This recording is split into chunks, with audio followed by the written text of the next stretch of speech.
Hindi napigilan ng mga solid supporters ni John Riel Casimero ang kanilang tuwa matapos kumalat ang balitang muling nasasangkot ang pangalan ni Naoya Inoue sa matinding pinag-uusapan sa mundo ng boxing. Matatanda ang matagal ng sabik ang kampo at mga tagahanga ni Casimero matapos ang naudlot na mega fight noon laban kay Inoue. Isang laban na matagal hinintay ng mga Pilipinong boxing fans, ngunit hindi kailanman natuloy matapos umatras si Inoue sa nakatakdang sagupaan kontra kay Cuadro Alas. At ngayon, para sa marami, tila bumabalik ang multo ng laban na iyon. Sa social media at iba't ibang boxing forums, umugong ang matinding reaksyon ng fans ni Casimero. Para sa kanila, kahit gaano pa raw umiwas si Inoue sa tinaguriang angas ng Pinas, hindi pa rin nito tuluyang matatakasan ang bangungot na matagal nang ikinakabit sa pangalan ni Casimero. Pero sa pagkakataong ito, ibang pangalan na ang nakikitang posibleng magpatupad ng matagal nang gustong mangyari ng mga Pilipinong fans. At iyon ay si Jesse Rodriguez, mas kilala sa boxing world bilang Bam Rodriguez. Habang patuloy na lumalakas ang balita patungkol sa posibleng banggaan ni Bam Rodriguez at Inoue sa hinaharap, maraming supporters ni Casimero ang naniniwalang maaaring si Bam na mismo ang tumapos sa trabahong matagal nilang gustong makita. Ang trabaho na iyon ay ang patulugin ang tinatawag ni Casimero na Japanese Turtle. Isang bansag na naging kontrobersyal ngunit tumatak ng husto sa boxing community, lalo na nung kasagsagan ng tensyon sa pagitan ni Casimero at Inoue. Para sa mga fans ni Cuadro Alas, hindi kailanman nawala ang pakiramdam na iniwasan raw ni Inoue ang mapanganib na laban kontra sa Pilipinong knockout artist.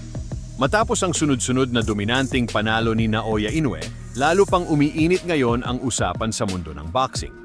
At matapos nitong talunin si Junto Nakatani, isang pangalan agad ang paulit-ulit na lumitaw sa bibig ng mga fans at boxing analysts, si Jesse Rodriguez o mas kilala bilang Bam Rodriguez.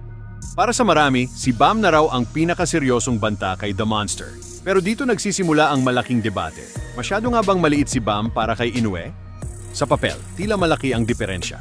Si Bam ay kasalukuyang hari ng super flyweight division sa 115 pounds, habang si Inoue naman ay undisputed champion sa 122 pounds at kinikilalang isa sa pinakamahusay na pound-for-pound fighters sa buong mundo.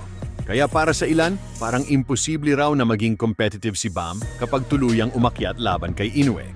Ngunit habang mas lalong sinusuri ng mga fans ang laban na ito, mas lalo ring nagiging nakakatakot ang posibleng mangyari kay Inoue. Dahil kung pag-uusapan ang talento, kompleto si Bam Rodriguez. Mabilis ang kanyang kamay, napakaganda ng footwork, marunong siyang pumasok at lumabas ng distansya, isa siyang natural southpaw na kayang mag-adjust sa kahit anong estilo. At higit sa lahat, napatunayan na niyang kaya niyang durugin ang mga elite fighters, hindi basta ordinaryong pangalan ang mga nabiktima niya.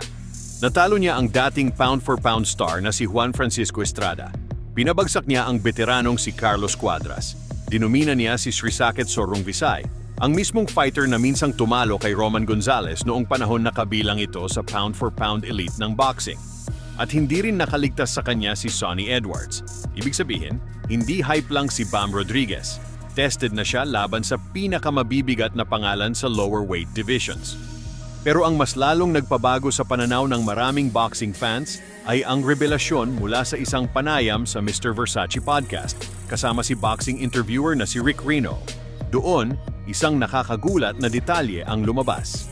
Kinumpirma mismo ni Bam Rodriguez na minsan na siyang lumaban sa featherweight division sa 126 pounds noong 17 years old pa lamang siya. At nang suriin ito ng mga fans, lumabas nga sa record na minsang humarap si Bam kay Jorge Mosquera, kung saan tumimbang si Mosquera ng 131 pounds habang si Bam naman ay nasa 126 pounds. Dito tuluyang naging interesado ang boxing community. Dahil matagal nang sinasabi ng iba na baka hindi kayanin ni Bam ang mas mataas na timbang, na baka mawala raw ang bilis niya, na baka lumiit ang kanyang advantage kapag umakyat siya sa mas malalaking division. Pero base sa lumang laban na iyon, tila kabaliktaran ang ipinakita ni Bam. Sa kabila ng kanyang timbang noon, gumagalaw pa rin siya na parang natural flyweight. Mabilis ang paa, matalim ang counter at kontrolado ang ritmo ng laban. At ayon mismo kay Bam, posibleng napunta siya sa ganong timbang dahil overweight din ang kanyang naging kalaban noong gabing iyon. Kaya kinailangan din niyang sumabay sa mas mataas na timbang kaysa sa normal niyang division. Ngunit para sa maraming fans, hindi iyon ang pinakamahalagang punto. Ang mas mahalaga ay nakayanan na pala ng katawan ni Bam na umabot sa 126 pounds kahit teenager pa lamang siya noon. Kaya ngayon, isang malaking tanong ang bumabalot sa boxing world.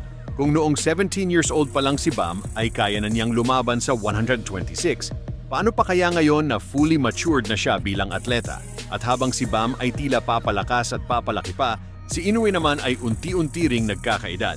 Kaya para sa maraming boxing fans, hindi na simpleng fantasy fight ito. Isa na itong laban na posibleng magdesisyon kung sino talaga ang pinakamahusay na lower weight fighter ng kanilang henerasyon. At kung mangyari nga ang bakbakan ni Naoya Inoue at Jesse Rodriguez, asahan ninyo mga kaibigan, hindi lang ito ordinaryong boxing match. Posibleng ito na ang isa sa pinakamalaking super fight sa modernong boxing. Habang nananatiling isa si Inoue sa pinaka-nakakatakot na pangalan sa boxing ngayon, kapansin-pansin ding patuloy ang pagdami ng boxing fans na naniniwalang may mga bagong challengers na kayang sumira sa kanyang paghahari. At sa mata ng mga loyal fans ni Casimero, tila poetic justice kung si Bam Rodriguez nga ang gagawa nito.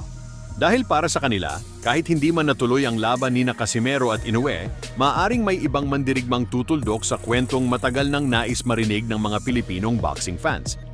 Sa ngayon, wala pang opisyal na announcement tungkol sa posibleng mega fight na ito.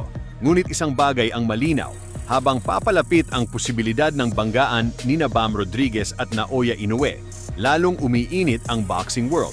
At sa likod ng ingay na iyon, patuloy pa ring buhay ang pangalan ni Casimero sa usapang ito.